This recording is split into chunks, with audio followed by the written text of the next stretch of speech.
नमस्कार दोस्तों, मैं स्कंद आप सबका अपने यूट्यूब चैनल पर स्वागत करता हूं। आज हम बात करेंगे साइंस में फिजिक्स से स्टार्ट करते हैं टॉपिक जिसका नाम है फिजिक्स इंट्रोडक्शन। तो फिजिक्स एक एन इंट्रोडक्शन इसके बारे में हम जानेंगे और साइंस के बारे में भी समझेंगे क्या होता है। तो देखिए, पहले हम पढ़ेंगे साइंस, SCIENCE साइंस। साइंस का मतलब क्या होता है? देखिए, साइंस की परिभाषा हम बहुत छोटे से पढ़ते आ रहे हैं, ये हम सब चीज़ें जानते हैं विज्ञान, लेकिन आज हम थोड़ा स्पेसिफिक वे में पढ़ेंगे। जो साइंस है ना, वो लैटिन भाषा होती है एक। कौन सी भाषा? लैटिन। लैटिन लैटिन लैंग्वेज में साइंस का मतलब होता है साइंटिया। साइंस का मतलब होता है साइंटिया। क्या? साइंटिया, जिसका मतलब होता है टू नो, मतलब जानना।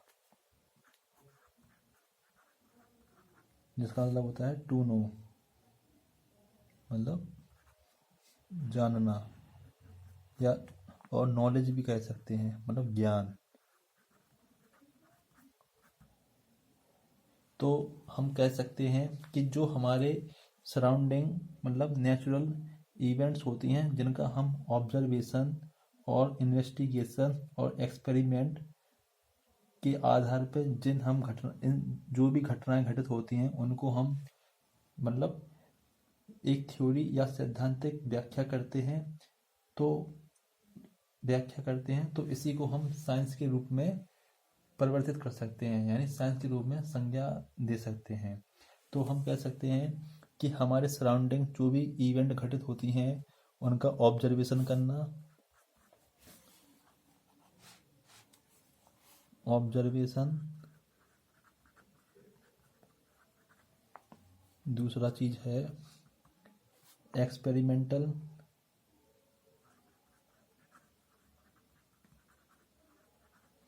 Experimental investigation.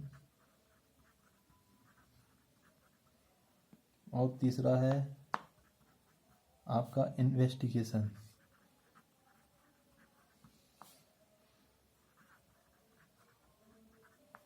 ऑब्जर्वेशन मतलब बोलते हैं अवलोकन। एक्सपेरिमेंटल इन्वेस्टिगेशन मतलब होता है प्रयोगात्मक परीक्षण, और इन्वेस्टिगेशन मतलब पहचान भी कह सकते हैं, आइडेंटिफिकेशन भी कह सकते हैं। ये तीनों चीज़ें साइंस के अंतर्गत ही आती हैं। तो मतलब जब भी कोई इवेंट होती है तो उसको क्रमबद्ध तरीके से समझाने के लिए हमें उसके बारे में ऑब्जर्वेशन, एक्सपेरिमेंटल इन्वेस्टिगेशन और इन्वेस्टिगेशन तीनों के बारे में पता होना चाहिए। उसी तौर पे हम साइंस को परिभाषित कर सकते हैं। तो हमें तीनों चीज़ें पता होनी चाहिए। तो साइंस को 3 भागों में बांटा गया है। क्लासिफिकेशन ऑफ साइंस की बात करें हम तो 3 टाइप में। पहला है आपका नेचुरल साइंस। Natural science. दूसरा है आपका फॉर्मल साइंस।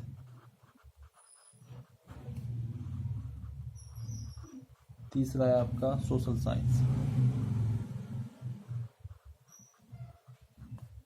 Social science.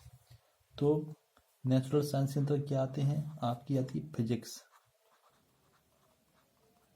क्या आती है? Physics, chemistry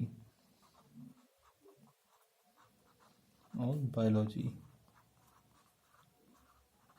physics, chemistry, biology. और फॉर्मल साइंस के अंतर्गत आपका क्या आता है? मैथ। मैथ भी एक साइंस का ही रूप होता है। मैथ, रीजनिंग,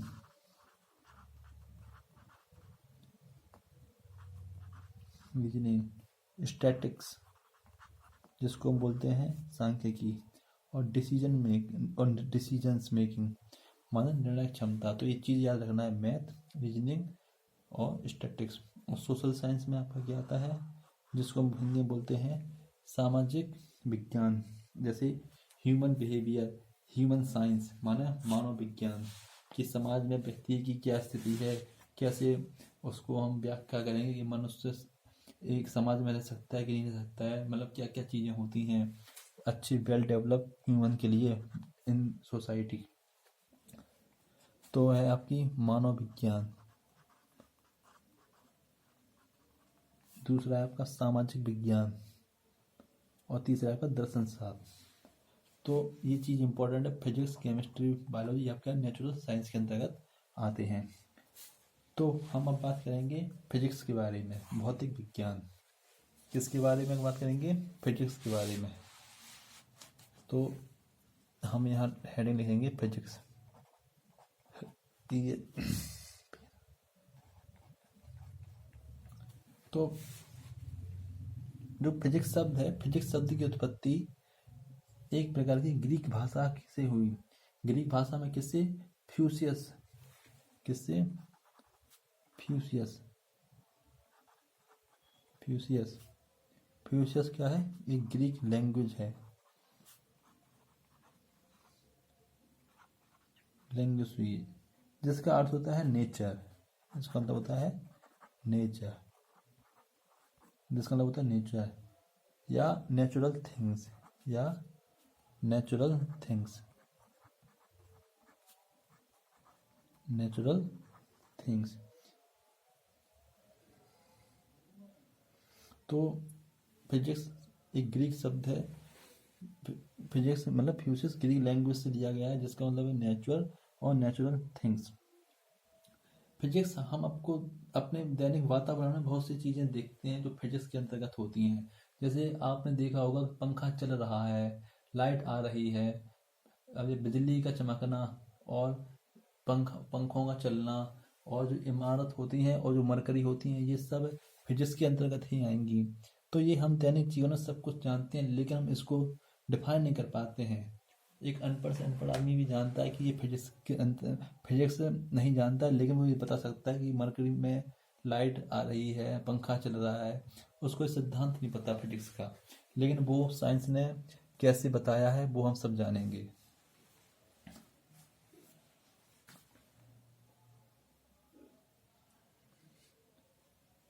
तो जैसे जो हमारे नेचर में मैटर, ऊर्जा तथा इंट्रैक्शन का अध्ययन किया जाता है, किसके अंतर्गत? जो मैटर, एनर्जी और इंट्रैक्शन यानी पारस्परिक अंतःक्रियाओं का अध्ययन किया जाता है फिजिक्स के अंतर्गत। भौतिक विज्ञान जो प्रकृति के सूक्ष्म एवं स्थूल सभी पक्षों से संबंधित है।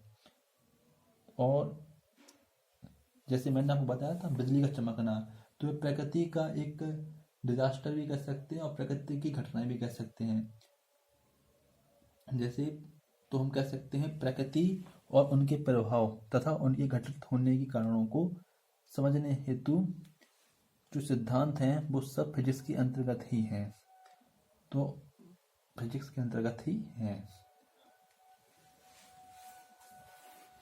और क्लासिफिकेशन ऑफ फिजिक्स की बात करें हम, तो classification of physics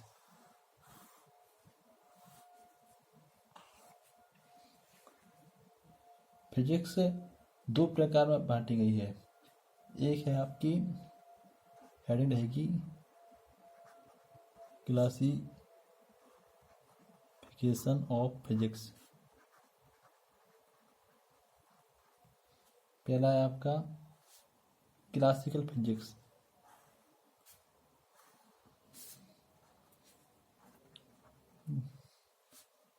classical physics.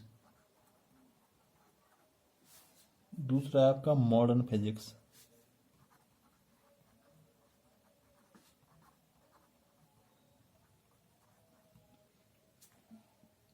Classical physics के अंतर्गत आपका आएगा मैकेनिक्स, जिसको बोलते हैं यांत्रिकी, मैकेनिक्स। दूसरा है आपका ऑप्टिक्स, जिसको बोलते हैं प्रकाशमती। तीसरा है आपका एकॉस्टिक्स, जिसको बोलते हैं ध्वनि यानी ध्वनि विज्ञान।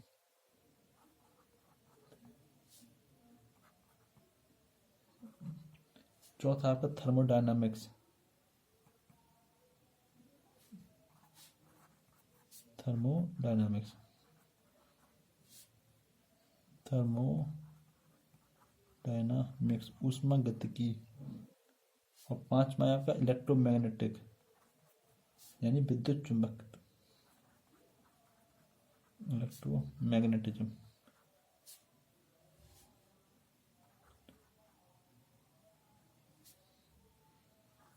इलेक्ट्रोमैग्नेटिज्म। और मॉडर्न फिजिक्स के अंदर क्या था? Atomic physics,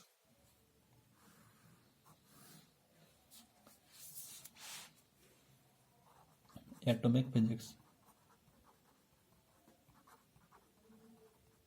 atomic physics. दूसरा आपका न्यूक्लियर फिजिक्स,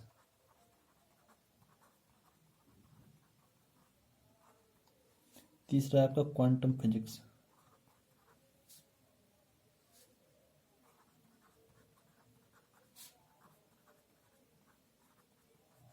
चौथा आपका कॉस्मोलॉजी या स्पेस एक्सप्लोरेशन यानी ब्रह्मांड विज्ञान,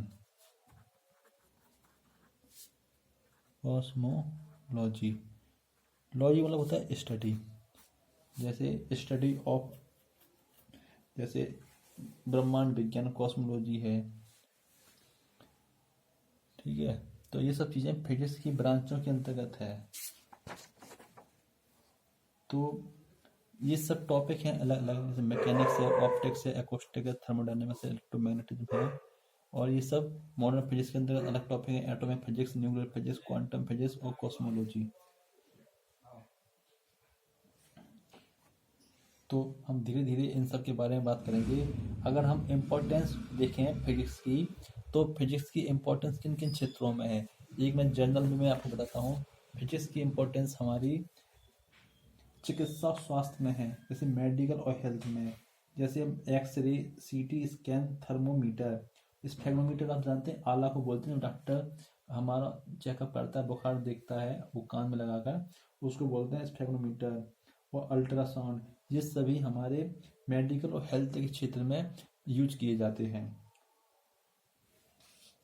और आपका हम जैसे आपको बताएं और भी चीज़ें, जैसे आपकी टीवी, इंटरनेट, सीडी, और जैसे माइक्रोवेव, जो हमारा इंडक्शन कुकर आपने आजकल नाम सुना होगा, ये सब हमारे सुख सुविधाएं और विलासिता, मतलब एक तरीक़ा से हमको घरेलू चीज़ों में भी फिजिक्स का ही यूज होता है। जैसे आपने एसी है, ये हमको देखो ठंडी हवा देता है क्योंकि इसमें फ्रेऑन गैस रहती है। वॉशिंग मशीन कपड़े धोने के लिए बहुत ही यूजफुल है। और उसके बाद हमारा पंखे, फ्रिज और डीवीडी, स्मार्टफोन, ये क्या है, सब फिजिक्स के अंतर्गत ही है, जिससे हमें अच्छा मनोरंजन होता है। और सीडी, इंटरनेट और टीवी, ये सब चीज़ें फिजिक्स के ही अंतर्गत हैं। और मैं अगर आपको परिवहन और संचार के बारे में बताऊं, तो उसमें जैसे कार, बस, ट्रक और हमारी ट्रेन और जलयान, वायुयान, ये सब फिजिक्स के अंतर्गत के सिद्धांत पे ही कार्य करती हैं, जिनकी वजह से आज के ज़माने में हम लोगों को यात्रा करना बहुत ही सरल और सस्ता हो गया है। सस्ता तो नहीं कहेंगे, लेकिन सरल हो गया है, क्योंकि हर चीज़ में कहीं ना कहीं महंगाई भी है। अगर फिजिक्स नहीं होती तो ये सब चीज़ें हमको नहीं पता चलती। जैसे हमारा जैसे भाप का इंजन था, तो किसने डिस्कवर किया था? जेम्स वाट ने किया था। और हमारा एरोप्लेन था, ये किसने किया था? राइट ब्रदर्स ने किया था। तो कहीं ना कहीं इन वैज्ञानिकों ने डिस्कवरी करके हम लोगों के लिए एक बहुत ही सस्ता मार्ग अपना दे दिया है, जिससे हम आज विश्व में कहीं भी जा सकते हैं और इंटरनेट के माध्यम से हम कोई भी जानकारी प्राप्त कर सकते हैं। ये सब फिजिक्स की ही देन है।